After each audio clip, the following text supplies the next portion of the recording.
Do you know how much it costs to bury a former president in Kenya? Not just millions, but hundreds of millions of shillings.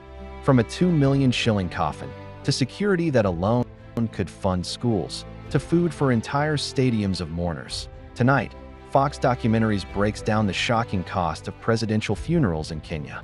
Stay with us. In 2020, Kenya bid farewell to Daniel Arap Moi. The state funeral cost about 300 million Kenyan shillings. Here's where the money went. Coffin: Moi's casket cost nearly 2 million Kenyan shillings, imported from South Africa. Hospital bills before his death: over 100 million Kenyan shillings, because he spent 4 months at Nairobi Hospital, paying up to 98,000 Kenyan shillings per day. Food and refreshments: the government fed more than 30,000 mourners at Nyayo Stadium and later in Kabarak, sodas, bread, and bottled water, running into tens of millions. National Police Service lined the road to salute the remains of the former Commander-in-Chief. As the tri-service parade comprising the Kenya Army, Kenya Navy, marched along Uhuru Highway from the skies to the ground, musical renditions from the military band. Security: this was one of the biggest costs. Thousands of police officers and soldiers were deployed. There were honor guards, a gun carriage for the body, intelligence teams, and traffic management. Experts say this easily consumed over 50 million Kenyan shillings.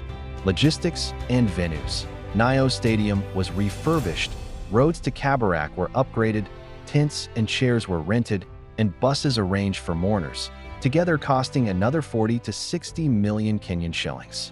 Hosting dignitaries: dozens of leaders from across Africa attended. The government covered transport, accommodation, and security for them, running into tens of millions more. In 2022, Kenya laid to rest Mwai Kibaki. His funeral was estimated at 260 million Kenyan shillings. Security: just like Moi's, thousands of police and soldiers were mobilized.